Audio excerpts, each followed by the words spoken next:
Live नहीं connect कर रहे, कनेक्ट हो गया। हेलो हो गया कि नहीं भाई?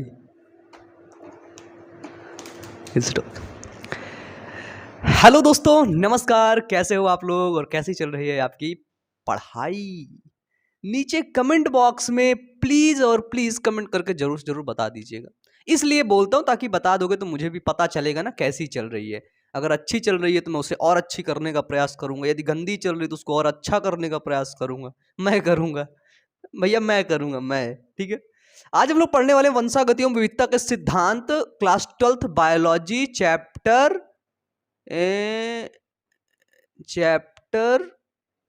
5 पढ़ रहे थे हम लोग। पिछली क्लास में हम लोगों ने देखा था लिंग निर्धारण, सेक्स डिटर्मिनेशन। फिर उसके बाद हमने देखा मानव में लिंग निर्धारण। उधर कहीं लिखा विखा नहीं है ना, जब याद करते हैं तो थोड़ा सा अपने दिमाग में जोर डालते हैं, तो वो जोर डाल रहा था मैं, है ना। अब मैं कुछ अपने दिमाग में ज्यादा ही जोर डाल देता हूँ, है ना सच कह रहा, मजाक नहीं।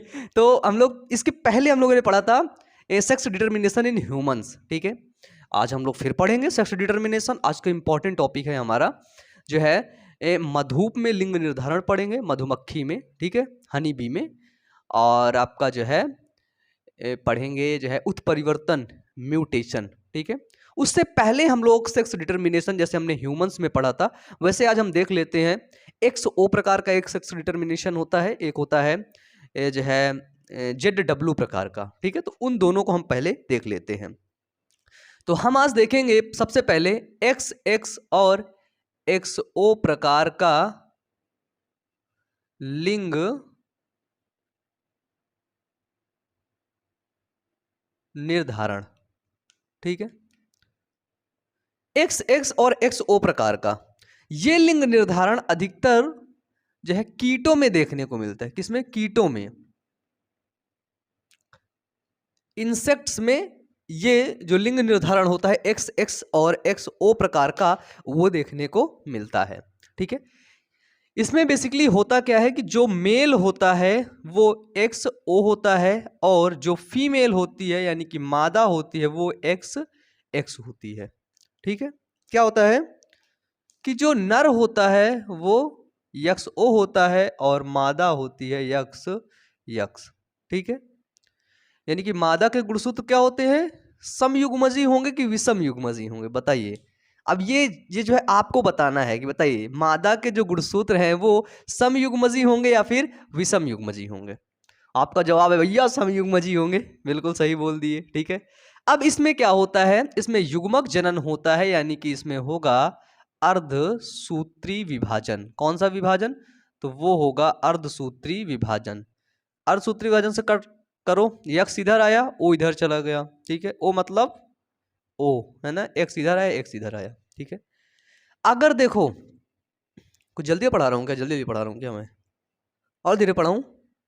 देखो अगर इंसेक्ट में, इंसेक्ट का यदि ब्लू वाला मार्कर कहाँ है, इंसेक्ट में यदि एक्स ओ है गुणसूत्र, तो हम बोलेंगे कि ये नर है। ठीक है, और ये मादा है। ठीक है, तो इस नर के अंदर आधे गुणसूत्र यानी कि 50% गुणसूत्र नहीं, सॉरी, 50% शुक्राणु यक्स गुणसूत्र सहित हैं और 50% एक्स गुणसूत्र रहित हैं। ठीक है, 50% शुक्राणुओं में एक्स गुणसूत्र है। ठीक है, ये शुक्राणु है, और 50% शुक्राणुओं में एक्स गुणसूत्र नहीं है। ठीक है, आधे आधे हुए ना। इसमें क्या है? तो इसमें 100% एक्स एक्स वाले अंडाणु। ये क्या है? ये है अंडाणु। ठीक है, जिसको बोलते हैं ओवम। ये क्या है? तो ये है शुक्राणु, जिसको बोलते हैं स्पर्म। ठीक है, अर्धसूत्री विभाजन हुआ यानी कि मियोसिस डिवीजन हुआ, है ना। बहुत सिंपल सिंपल सी चीजें हैं, बस समझने का प्रयास करना है। मियोसिस डिवीजन हुआ। ठीक है, अब एक्स ओ बट गया शुक्राणु में और अंडाणु बट गया अपना एक्स एक्स में। ठीक है, अब क्या हुआ, अब यहाँ पर मेन बात समझते हैं। अब इसका जो है या तो पुनेट के चक्कर बोर्ड से निकाल लो या फिर इसको मैच कर लो। इस शुक्राणु से इन दोनों अंडाणु को मैच कराओ, इस शुक्राणु से इन दोनों अंडाणु को मैच कराओ। इससे इन दोनों करोगे 2 बनेंगे, इससे इसको करोगे 2 बनेंगे, ठीक है। टोटल बनेंगे 4 संततियां हमें देखने को मिलेंगी। चलिए कराओ। इस घटना को बोलते हैं निषेचन, ठीक है। इसी घटना को बोलते हैं निषेचन, यानी कि फर्टिलाइजेशन, ठीक, बिल्कुल सिंपल। ये x वाला है, ये x वाला है, क्या बनेगा, x और x बना, ठीक है। ये बना x और x। अब फिर इस x गुणसूत्र से इस मादा के अंडाणु से कराओ, क्या बना, फिर बना x और x, ठीक है। फिर इस O वाले से इसका कराओ, क्या बना, x और O बना। फिर इससे इसका कराओ, क्या बना, x और O बना। ये देखिए x क्या है, तो x है आपकी मादा, ठीक है। 50% क्या है, मादाएं हैं, ठीक है। अगर एक को 25% मानते हैं, 25, 50, 75, 100% 100% में 50% आपको हमको x देखने को मिले, लेकिन मादाएं देखने को मिली, और 50% हमको क्या देखने को मिले, 50%, तो वो हमको नर देखने को मिले, मेल देखने को मिले, ठीक है। तो फीमेल कितनी देखने को मिली, 50%, और मेल कितने देखने को मिले, 50%, ठीक है। ये क्या है, तो ये है हमारे युग्मनज, जिसको बोलते हैं जाइगोट, ठीक है। अब यही जाइगोट आगे जाकर के डेवलप करके संतति का बच्चे का निर्माण करता है। ये क्या है, तो ये है हमारे गैमीट, ठीक है। इनको बोलते हैं युग्मक, ये भी युग्मक ही है, ठीक है। ये क्या है, ये नर युग्मक है, मेल गैमीट है। ये क्या है, ये आपकी मादा युग्मक है, ठीक है। तो मादा युग्मक क्या होता है, वो होता है अंडाणु, ठीक है। नर युग्मक क्या होता है, वो होता है शुक्राणु, है ना। ये तो बहुत छोटी सी बात है, इन बच्चों को बतानी पड़ती है ना। तो हमने इसमें क्या देखा, XO और XX प्रकार में क्या देखा कि जो है नर कैसा होता है, XO प्रकार का होता है, और मादा में सभी गुणसूत्र समान होते हैं, X और X होते हैं, ठीक है। फिर जब जो है निषेचन की क्रिया होती है तो 50% हमको मादाएं देखने को मिलती है और 50% नर। ये होता है XX और XO प्रकार का लिंग निर्धारण। क्वेश्चन यहाँ से जैसे बनता है, जैसे आपका नीट में पूछा जाता है, आपके बोर्ड में तो खैर पूछे ही जाते हैं, है ना। नीट में पूछा जाता है ये लिंग निर्धारण किस में होता है, क्या XO और XX प्रकार का लिंग निर्धारण मनुष्यों में होता है, क्या ये बिल्ली में होता है, क्या ये कुत्तों में होता है, क्या ये घोड़ों में होता है, क्या फिर कीटों में होता है। जवाब नीचे कमेंट बॉक्स में कमेंट करके जल्दी से बताओ, जल्दी बताओ, सभी लोग बताओ, जल्दी जल्दी बताओ, जल्दी जल्दी जल्दी। और जवाब नहीं दिए ना, निकाल लेंगे कैमरे से अंदर बाहर, ठीक है, क्योंकि जवाब देना सीख जाओ। चलो भैया, अब क्या देखते हैं हम, अब हम देखेंगे अपना XX और XO था। अब हम देखेंगे Z और ZW टाइप का सेक्स डिटर्मिनेशन, ठीक है।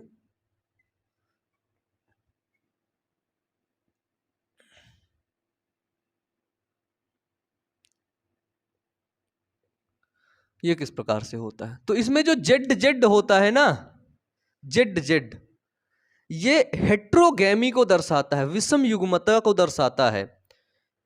और ये जो Z और ZW टाइप का जो है सेक्स डिटर्मिनेशन होता है, वो पक्षियों में देखने को मिलता है। किसमें, पक्षियों में, बर्ड्स में हो गया, और आपका मछलियों में देखने को मिल गया, फिर तितलियों में। तो इस प्रकार का लिंग निर्धारण देखने को मिलता है।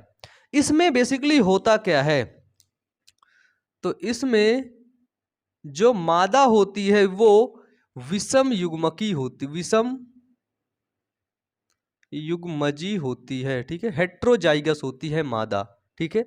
मादा 2 प्रकार के युग्मक का निर्माण करती है, ठीक है। पहला आपका Z और दूसरा W।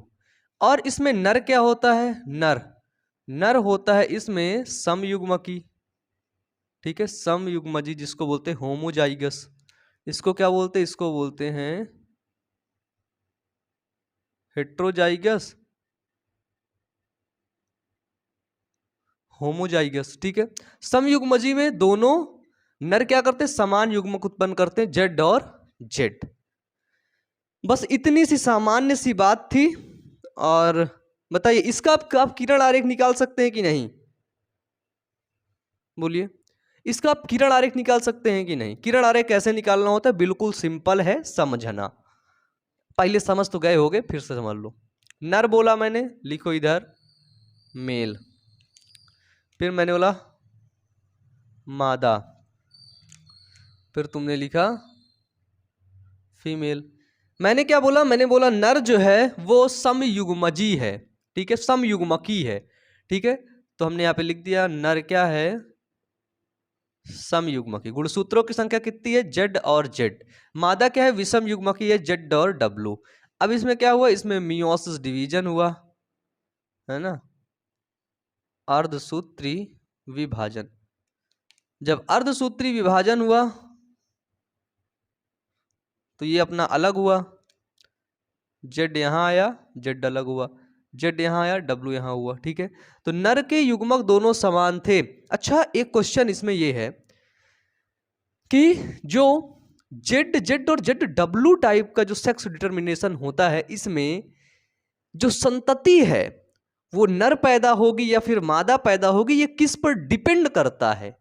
ये क्वेश्चन है, जवाब नीचे कमेंट बॉक्स में दीजिए, ठीक है। ह्यूमंस में जैसे क्या होता है, मनुष्य में जो एक्स एक्स और एक्स वाई प्रकार का जो सेक्स डिटर्मिनेशन होता है, उसमें होने वाला बच्चा, होने वाला संतान नर होगी या मादा होगी, वो जो है पिता यानी कि मेल जो है निर्धारित करता है।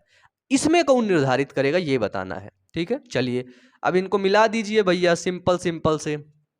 क्या आया? Z Z. फिर इससे इसको मिला दीजिए, क्या आया? Z W. इससे इसको मिला दीजिए, क्या आया? Z Z.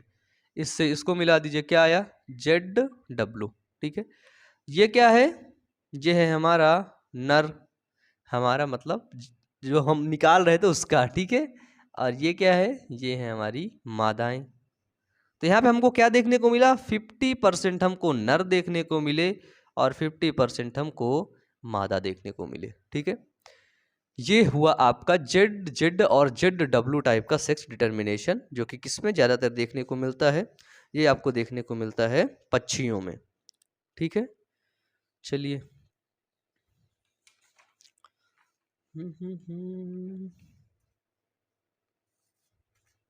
एक सेकंड ना।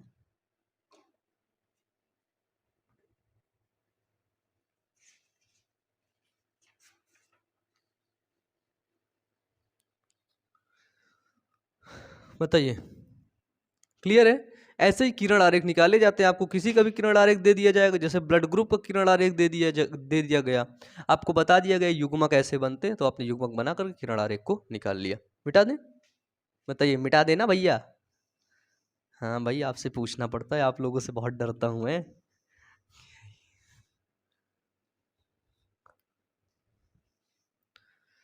चलो चलो चलो चलो, इसको मिटा दो। अब देखते हैं लिंग निर्धारण की अगुणित और द्विगुणित क्रिया विधि, ठीक है। क्या है? लिंग निर्धारण की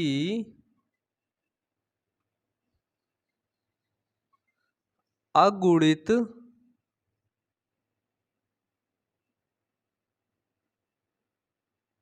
द्विगुणित क्रिया विधि, ठीक है। Mechanism of haploid diploid sex determination, इसको हम हैप्लॉइड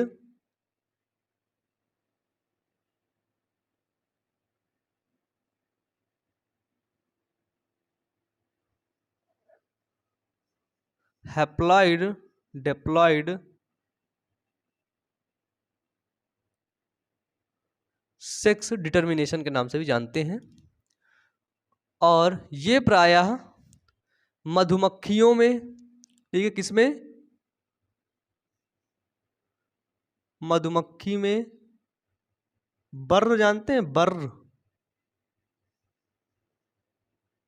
बर्र जानते हैं, बर्र मतलब जैसे मधुमक्खी काटती है ना, उसी तरह एक पीला पीला होता है, ठीक है, पीला पीला, और वो भी बहुत बहुत तगड़ा काटता है। मेरे यहाँ पे एक बार काटा, एक बार यहाँ पे काटा, एक बार यहाँ पे, भाई मैं बहुत काटता था। एक बार तो मैं बाइक से जा रहा था, मैं हेलमेट के अंदर घुस गया था, गजब काटा मेरे को। है ना? तो वही होता है बर्र, जिसको बोलते हैं वाप्स, ठीक है, वास्प्स, ठीक है, मधुमक्खी हो गया, हनी बी हो गई, ठीक है।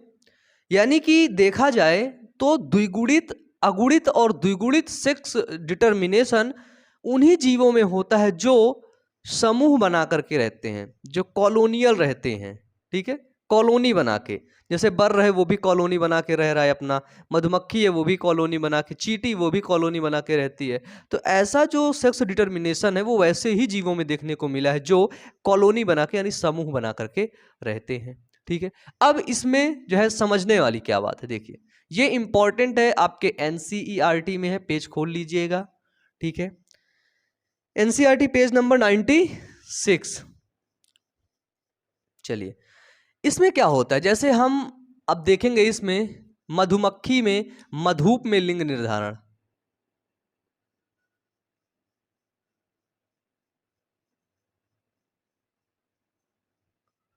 बेसिकली हम मधुमक्खी में देखेंगे, ठीक है,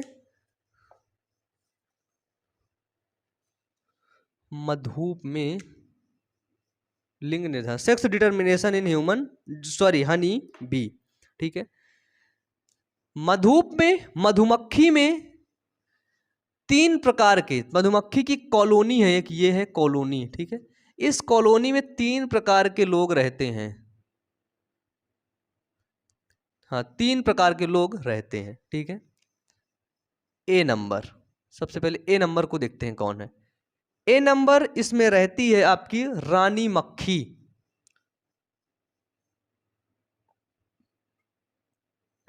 कौन रहता है, ए नंबर पे रहती है इसमें रानी मक्खी, ठीक है। इसको बोलते हैं डिप्लॉयड क्वीन, ठीक है, डिप्लॉयड क्वीन। देखो अगुणित और द्विगुणित का मतलब क्या होता है ये समझ लेते हैं सबसे पहले, ठीक है, अगुणित और द्विगुणित।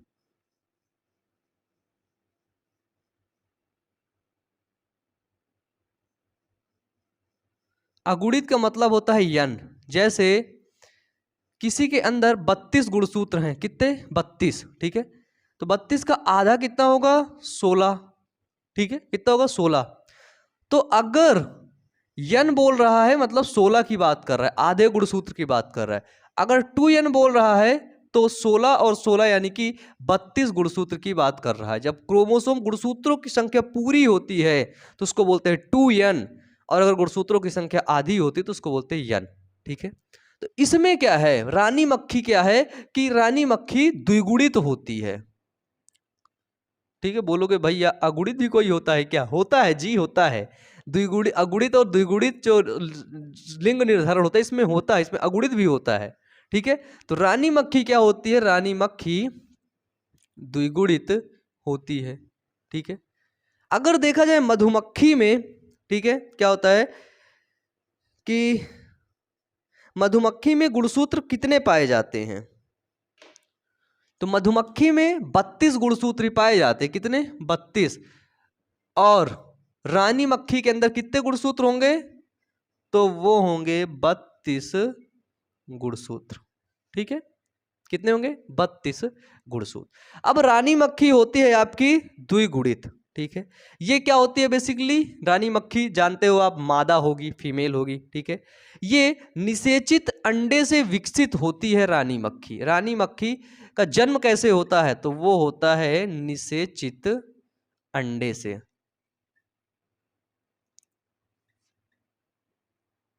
निषेचित अंडे से विकसित होती है, ठीक है। निषेचन के दौरान रानी मक्खी का निर्माण होता है। अब रानी मक्खी क्या करती है, तो रानी मक्खी संतान उत्पन्न करती है, अब भाई मादा है तो संतान उत्पन्न करेगी ही, मादाएं संतान उत्पन्न करती हैं, है ना। अब दूसरी होती है इसी कॉलोनी में जिसको बोलते हैं श्रमिक मक्खी, ठीक है, वर्कर बी।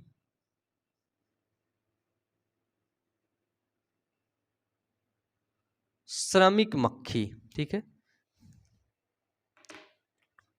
इसको हम बोलते हैं डिप्लॉयड वर्कर। ये भी द्विगुणित होती है, ठीक है, जो श्रमिक मक्खी होती है छत्ते के अंदर वो भी द्विगुणित ही होती है, लेकिन वो क्या होती है, वो संतान उत्पन्न नहीं कर पाती, ठीक है। ये क्या होती है, ये द्विगुणित तो होती है लेकिन संतान उत्पन्न नहीं कर पाती, अतः ये क्या होती है, ये बांझ होती है, ठीक है, ये बांझ होती है, ये रानी मक्खी के जैसे संतान उत्पन्न नहीं कर सकती है, ठीक है। इसका विकास निषेचित अंडे से होता है, ठीक है। इसका भी जन्म कहां से होता है, जन्म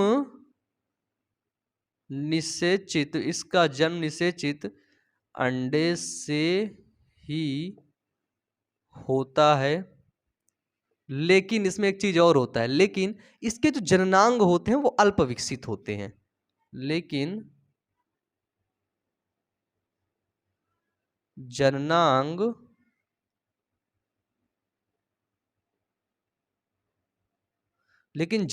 अल्प विकसित होंगे। अब अगर जननांग अल्प विकसित होंगे तो तुम मुझे बताओ क्या बच्चा पैदा कर पाएगा, बताओ जल्दी से बताओ। अगर जननांग ही अल्प विकसित है तो बच्चा वो पैदा कर ही नहीं पाएगी, तो श्रमिक मक्खी बच्चा नहीं पैदा कर पाती, बस वो काम करती है। उसका काम क्या होता है, काम करना, बस शहद को इकट्ठा करना, रानी मक्खी बैठ के उसको खाएगी, ठीक है। अब इसके बाद मेन व्यक्ति की जरूरत होती है, मेन जो है मुखिया की जरूरत होती है, जो इस सबको कंट्रोल करता है, वो होता है नर मक्खी, ठीक है, जिसको बोलते हैं ड्रोन, ठीक है। ड्रोन क्या होता है, इसको बोलते हैं, ये होता है हैप्लॉइड मेल, ठीक है। ये दोनों क्या हैं, तो ये दोनों मादाएं हैं, क्या है, ये दोनों मादाएं हैं, ठीक है, ये नर है, ठीक है। नर का विकास कैसे होता है, नर, तो नर का विकास होता है अनिषेचित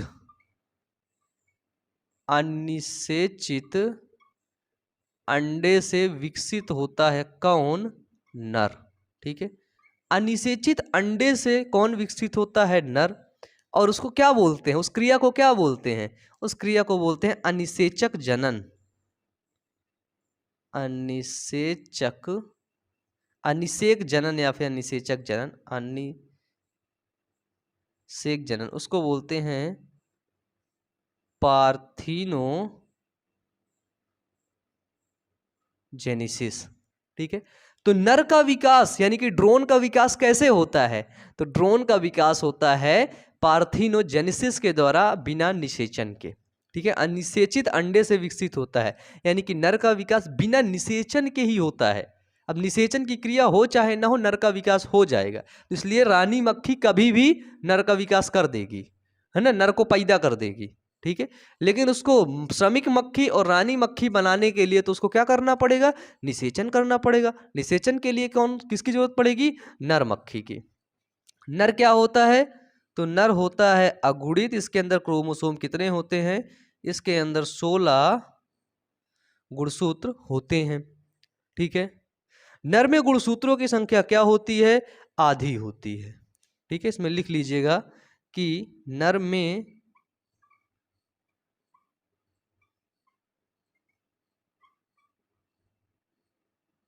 गुणसूत्रों की संख्या आधी होती है, ठीक है। इसीलिए इसमें एक चीज और पॉइंट ऐड करिएगा कि इसमें समसूत्री विभाजन होता है। युग्मक जनन के दौरान नर में युग्मक जनन के दौरान जब युग्मक का निर्माण होता है तो उसके दौरान समसूत्री विभाजन समसूत्री विभाजन यानी कि माइटोसिस डिवीजन होता है। ठीक है, ये होता है किसमें? नर मक्खी में यानी कि ड्रोन में। तो बताओ समझ में आया? इतना समझे कि नहीं जितना बताया। सी नंबर क्या है? ड्रोन। बस उस पूरे छत्ते में 3 लोग ही रहते हैं। कौन? रानी, श्रमिक, ड्रोन। ठीक है, अब हम इसको देखेंगे। इतना देखिए पहले। अब हम क्या देखेंगे? अब हम देखेंगे इसका किरण आरेख कैसे बनता है। बस आप समझ गए, अब इसमें कुछ समझने वाली बात है ही नहीं। रानी मक्खी और श्रमिक मक्खी का विकास कैसे होता है? कैसे होता है? निषेचित अंडे से या फिर अनिषेचित अंडे से? आपने बोला भैया निषेचित अंडे से रानी मक्खी और श्रमिक मक्खी का विकास होता है। ठीक है, बिल्कुल निषेचन की जरूरत पड़ेगी। और नर का विकास कैसे होता है? अनिषेचित अंडे से होता है। किसका विकास? नर का विकास होता है। नर में गुणसूत्रों की संख्या कितनी होती है? तो वो होती है आधी। और युग्मक जनन के दौरान इसमें कौन सा विभाजन होता है? समसूत्री विभाजन होता है। लेकिन रानी मक्खी में युग्मक जनन के दौरान अर्धसूत्री विभाजन होता है। है। अगर इतनी बात समझ गए हो तो समझ लीजिए आप पूरा समझ गए। पूरा समझ गए भाई, अब कुछ बचा ही नहीं इसमें समझाने को। कुछ भी नहीं बचा समझाने को। अब तो समझ ही गए, बस किरण आरेख ही बचा है। बताइए, बताए उसको भी? हाँ बताइए जल्दी। शुरू करें? एक बार कमेंट करके तो बता दो भाई। हैं आप लोग कमेंट नहीं करते हो, एक भी कमेंट नहीं करते हो सच में। मैं भाई पता है, सुनिए मैं आपको बता दूं, मैं जब कल वाला वीडियो पब्लिश हुआ था वीडियो आपका जो है कल, यही वाला, उसमें आया था 7। हाँ उसमें कमेंट देखूं तो उसमें का मुझे सिर्फ और सिर्फ 4 कमेंट देखने को मिले थे। कितने? 4 कमेंट, ये देखिए। और उसमें से खास बात थी कि एक आदमी 2 बार कमेंट किया था। एक आदमी कितने बार? 2 बार कमेंट किया था। तो चलिए ठीक है, बहुत कम कमेंट आते हैं लेकिन आप लोग कमेंट किया करिए, है ना। बिना कमेंट के मेरे को भी अच्छा नहीं लगता है कि मैं वीडियो आप लोगों को देता हूँ, फिर आप कमेंट करके मुझे बताते भी नहीं है कुछ, हाँ या ना बोलते भी नहीं है, है ना। कई बार मैं आपसे क्वेश्चन भी पूछता हूँ तो आप क्वेश्चन का भी जवाब नहीं देते। जैसे अभी मैंने आपसे पूछा था, बताइए ये शायद जेड और ZW वाले में मैंने आपसे एक सवाल किया था कि बताइए इसमें नर पैदा होगा या फिर मादा, वो किस पर निर्भर करता है। ठीक है, यानी कि वो किस पर डिपेंड करता है, तो नर पर या मादा पर। ठीक है, चलिए मिटा दी इसको हम। बताइए, आप इसको लिखना चाहें तो इसको अपने कॉपी में नोट डाउन कर सकते हैं। एक देखिए, एक प्यारा सा कमेंट आया था, उसमें लिखा था कुछ दिनों से भैया मेरा पढ़ने में मन नहीं लग रहा है, मैं क्या करूं। देखो पता है, एक चीज जिसे आपको हमेशा करनी है, करनी ही करनी है, वो है आपका काम। जिस काम को आप प्राथमिकता देते हैं वो। ठीक है, अभी आप इस एज में हैं, आप क्लास 12th में हैं, आप किस चीज को प्राथमिकता दे रहे हैं, सबसे पहले इस चीज को लिख के रखिए। ठीक है, जहां पे आप पढ़ते हैं, जहां पे आप बैठते हैं, वहां पर लिख के रखिए कि भैया मैं इस चीज को प्राथमिकता, इस चीज को प्रायोरिटी दे रहा हूं। आप जिस चीज को प्राथमिकता देंगे आप बिल्कुल वैसे ही बनते चले जाएंगे। जैसे अपनी गर्लफ्रेंड के पास जब आप मैसेज करते हैं तो सुबह गुड मॉर्निंग, गुड नाइट, है ना, ये बाय डिफॉल्ट चला जाता है ना, यानी कि अपने मन से हो जाता है। जब चीजें अपने मन से हो जाने लगे ना, आप कुछ भी नहीं कर रहे हो, वो चीजें हो रही हैं, वो चीजें हो रही हैं, हो रही हैं, हो रही हैं। आपका पढ़ने में मन नहीं लग रहा है ना, आप पढ़ाई की तरफ ध्यान भी नहीं दे रहे हो, लेकिन आप पढ़ रहे हो, फिर भी पढ़ रहे हो, फिर भी पढ़ रहे हो, फिर भी पढ़ रहे हो। ये सच में बहुत आसान काम है, बहुत आसान काम है। उसके लिए करना क्या होगा? उसके लिए एक माहौल बनाना होता है ना, उसके लिए वैसे इन्वायरमेंट डेवलप करना होता है, वैसे लोगों के साथ रहना होता है जो लोग आपके काम के नहीं हैं। समझ रहे हैं कहने क्या मतलब है? उन लोगों के रहने या ना रहने से आपके जीवन में कोई भी फर्क नहीं पड़ रहा है, ठीक है, तो आप उनसे दूरी बना लीजिए, उनसे दूर रहिए, ठीक है। यदि कोई बहुत खराब व्यक्ति है आपके साथ रह रहा है, भले ही कितना वो आपका दोस्त हो या फिर रिश्तेदार हो, आप उसे छोड़ दीजिए, ठीक है, क्योंकि आप जैसे लोगों के साथ रहेंगे आप बिल्कुल वैसा ही बन जाएंगे, इस बात को याद रखना, ठीक है। इसलिए हमेशा अच्छे लोगों के साथ रहिए, अच्छी संगति ढूंढिए, ठीक है। अब जब आप अच्छे लोगों के साथ रहेंगे तो आपके पास पॉजिटिव एनर्जी मिलेगी, क्योंकि अच्छे लोग क्या करते हैं, अधिकतर लोग पॉजिटिव एनर्जी को वो जो है बिखेरते हैं, ठीक है। और आप उनके साथ रहेंगे तो आप भी पॉजिटिव एनर्जी से घिर जाएंगे, और आपका जो मेंटल स्टेटस है, ठीक है, वो भी पॉजिटिव मेंटल एटीट्यूड में बिल्ड हो जाएगा, है ना। कोई भी आपको कुछ भी बोलता है तो आप उसको निगेटिव ना लेकर के आप उसे पॉजिटिव लेंगे, ठीक है। तो बच्चा बोला कि भैया पढ़ने में मन नहीं लग रहा, क्या करूं, कुछ सॉल्यूशन हो तो बताइए।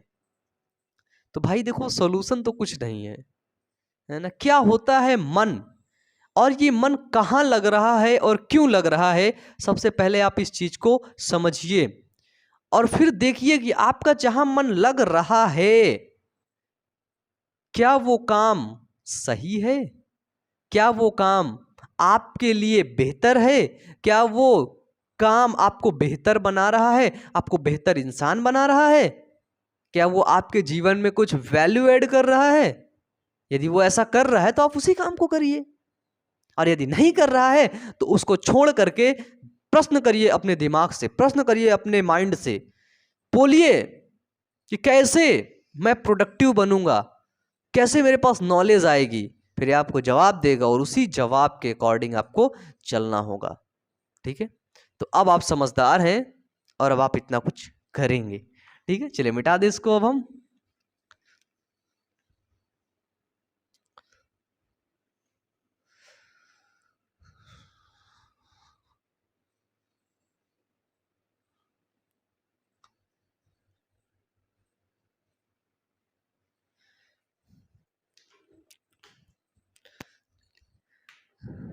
अब हम देखेंगे उत्परिवर्तन, म्यूटेशन क्या होता है।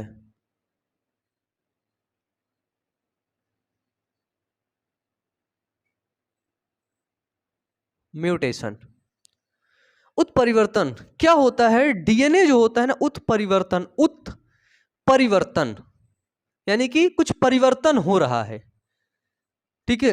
डीएनए के अनुक्रम में, यानी कि डीएनए में किसी भी प्रकार का चेंज आ जाता है। जब किसी भी प्रकार का चेंज आ गया तो क्या हुआ, कुछ नया लक्षण आ गया, ठीक है, कुछ बीमारी हो गई, तो उसी को बोलते हैं उत्परिवर्तन। जैसे आपके घर में दीवार है, दीवार, ठीक है, दीवार के सभी ईंटें बराबर रखे होते हैं, ठीक है,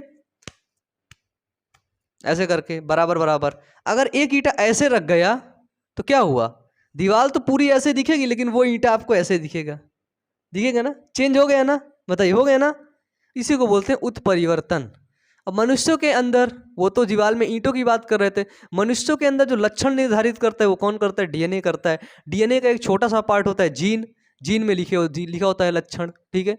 उसी के अकॉर्डिंग क्या होता है, लक्षण आपको देखने को मिलता है। हाथ मेरा इतना ही लंबा जाएगा, अंगूठा इतना ही जाएगा, नाखून इतना ही जाता है ना, हाथ मेरे ऐसे ही रहेंगे, ठीक है, मैं इतना हैंडसम दिखूंगा। वो कौन निर्धारित कर रहा है, आप लोग इतने प्यारे दिखोगे, सबसे दुनिया के खूबसूरत बच्चे आप लोग दिखोगे, ये कौन निर्धारित कर रहा है, ये आप निर्धारित नहीं कर रहे हैं, ये आपका जीन निर्धारित कर रहा है, ठीक है। आप कितने लंबे होंगे, आप कितने सुंदर दिखेंगे, ठीक है, आप कितने गंदे दिखेंगे, ये आप पर डिपेंड करता ही नहीं है। आप नहीं है जो आप सोच रहे हैं, ठीक है। आप वो हैं कि जो मैं सोच रहा हूं कि आप मेरे बारे में क्या सोच रहे हैं, जो आप सोच रहे हैं, ठीक है। तो इसलिए कोई भी देखो, आप बहुत खूबसूरत हो, बहुत अच्छे दिखते हो, और कभी भी कोई आपको जो है ना, कोई ऐसा व्यक्ति आपको दिखे जो थोड़ा सा सही नहीं दिखता हो या फिर ऐसा हो, तो उसका कभी मजाक मत उड़ाना। बस एक छोटा सा फर्क है कि उसके जीन में थोड़ा सा खराबी आ गई थी, इस वजह से वो काला हो गया, ठीक है, इस वजह से वो काला हो गया, बहुत काला हो गया, ठीक है। और आपके एक थोड़े से जीन में, ठीक है, परिवर्तन हुआ कि आप गोरे हो गए, कोई बहुत फर्क नहीं है, बस थोड़े से जीन का फर्क है और वो आप पर, ठीक है, वही नहीं करता कि उसमें आपकी किसी भी प्रकार की भागीदारी है। जिस चीज को आप लेकर के बहुत खुश हो रहे हो ना, उसमें आपकी कोई भी भागीदारी नहीं है, ठीक है, कि मैं जो है मैं इतनी सुंदर हूं, मैं क्या करूं, है ना। हाँ, तो उसमें तुम हो ही नहीं, वो जीन था, हो गया, ठीक है। तो वही हम लोग पढ़ेंगे अभी, उत्परिवर्तन जीन। तो मुझे लगता है यह म्यूटेशन जीन को हम नेक्स्ट क्लास में पढ़ेंगे, क्योंकि थोड़ा सा बड़ा टॉपिक है और इसमें आपको क्रोमोसोम, उसके बाद डीएनए, उसके बाद उनके अनुक्रम, ठीक है, उनको बताना पड़ेगा, सीक्वेंस बताना पड़ेगा। तो नेक्स्ट क्लास में पढ़ेंगे। तो आप सभी लोग इतने खूबसूरत हो, अब आप लोग क्या करेंगे, नीचे कमेंट बॉक्स में कमेंट करके जरूर से जरूर बताइएगा। मिलते हैं नेक्स्ट क्लास में, तब तक के लिए पढ़ते रहिए, मेहनत करते रहिए। Wish all the best. Thank you.